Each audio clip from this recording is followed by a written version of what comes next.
Hello everyone, Tutu Mora here with The Why, bringing you tools to feel well in your body, mind, and spirit.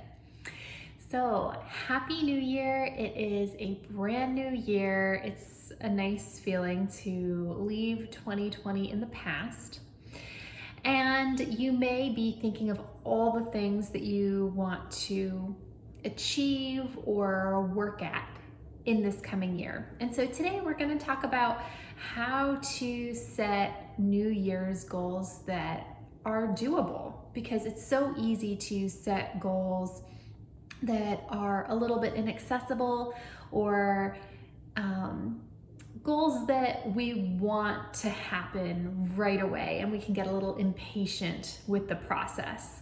So this is just kind of a three-step way to break down how to set some doable goals that are helpful for you in building a trusting relationship with yourself. Because, let's face it, every time we set a goal for ourselves and we don't follow through, it kind of chips away at the trust we have in ourselves to promise ourselves something and follow through. So the act of even committing to and following through on very tiny little baby steps and making it happen on a consistent basis can do a lot for building your self-trust, the trust you have in yourself to make a promise and follow through.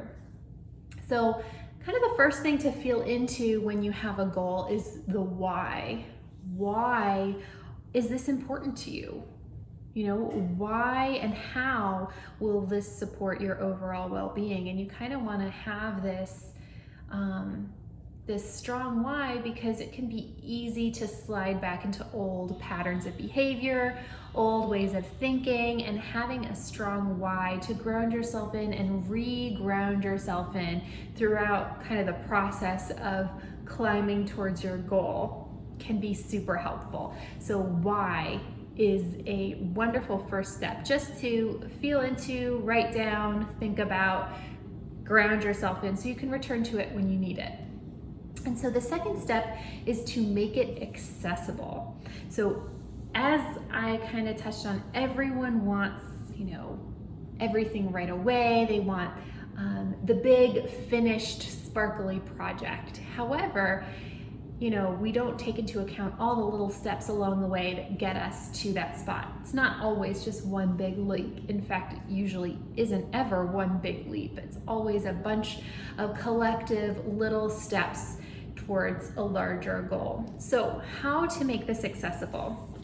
Definitely feeling into little micro goals, baby steps that will help you add up and reach to that kind of larger goal you may have. And if you don't have a larger goal, that's okay. Sometimes even and I said this before, just setting a small promise to yourself every day that you can keep super small, even if it's just to speak nicely to yourself, or taking 5 minutes to take some deep breaths, or go to bed a little earlier. Whatever it is, just even if it's super small, the act of making that promise and keeping it can be a really lovely way to kind of build that trust within yourself and make it a micro, kind of very accessible little goal. So the next thing, just to make it accessible, is feel into what do you need to make this doable for yourself. So maybe you're a little forgetful and you need to set some phone alarms in order to remind yourself, oh, it's time for me to take that little mindfulness break, or oh, it's time for me to get up and move my body a little bit. It's time for me to do that thing, time for me to go to bed earlier. Whatever it is, setting that phone alarm can be a really helpful way just to keep it top of mind, because it's easy to forget, especially when you're adding a new thing into your schedule. So another way to make this doable is to have an accountability buddy. Maybe you and a friend, or you and a family member, you and your partner are, kind of aiming for a goal together, or perhaps you want to share your goal with your friend, your partner, your family member, in order just to have a little bit of accountability, to check in with someone and make sure that you are staying on track in a way that feels supportive versus a little shamey, which is an easy space to get into when you're setting goals. So another thing that can help with making it accessible is to find a small way to involve your senses in order to make this task more enjoyable. So maybe it's really difficult for you to make yourself go to bed a little bit earlier. However, if you have a new really fuzzy cozy blanket, or weighted blankets are a big thing right now, that will make it a little bit more enjoyable to get into bed, to have that weighted blanket, or maybe you light a yummy smelling candle. You have a really good book that you can kind of ease your way into that sleep space. But whatever it is, just to bring in a little bit of excitement and sensory enjoyment into the experience can really help with keeping that promise to yourself.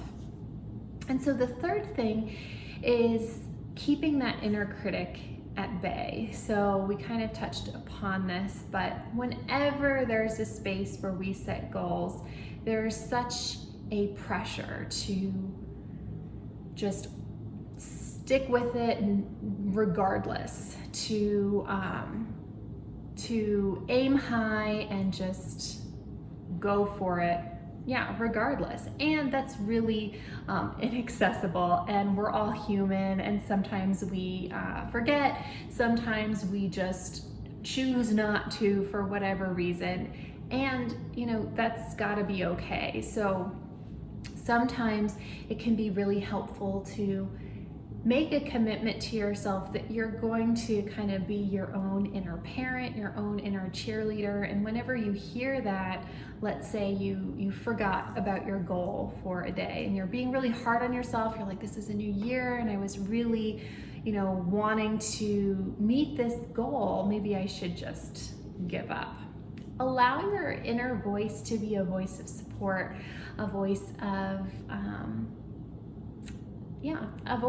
of sweetness, and knowing that it's very human to forget, it's very human to slip up sometimes, and that's okay. It's just as good to kind of bridge that gap with a voice of support and keep going on the next day, versus to give yourself a hard time and just give up. So, in those moments where you forget and you're being hard on yourself, ground yourself in that why and remind yourself, it's a great opportunity to shift that inner dialogue to one that feels more supportive. And perhaps that shift in inner dialogue in itself can be a really lovely goal and commitment to set for yourself in this new year too.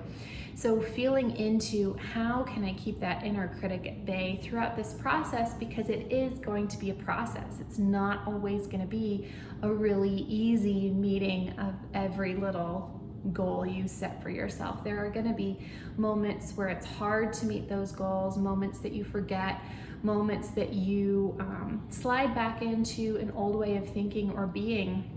And so in those moments, it's really important to speak to yourself gently instead of bringing in that harsh inner critic that many of us are so familiar with. So thinking about those three things, that why is this important to you, and how will it support your overall well-being?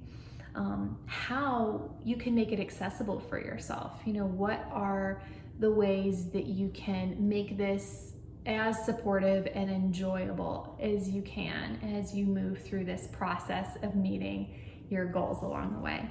And then the third thing is really just to watch that inner dialogue. Is it feeling supportive? Is it feeling kind of shamey? And what little shift can you make in that internal dialogue to make this whole process just feel a little bit more supportive, a little bit more kind, and a little bit more doable for you. So I hope you found this helpful, and I hope that you find that it can apply to the goals that you have for yourself. And the last thing I'll leave you with is we are still kind of in this space of unpredictability. So how can you just allow yourself to be flexible with these goals? Think about, and this can go along with the inner critic, when something unanticipated comes up, how can you kind of pivot to make your goals continue to feel accessible, or perhaps letting that inner voice support you through that period of unpredictability, allowing you to still engage with the goals that you're setting with yourself, but perhaps being flexible enough so that they can shift to continue to be accessible regardless of how the year is going. So things to think about in order to support you in your goals in the coming year. And once again, Happy New Year, and I'll see you back here next time on the Wise YouTube channel. Take care.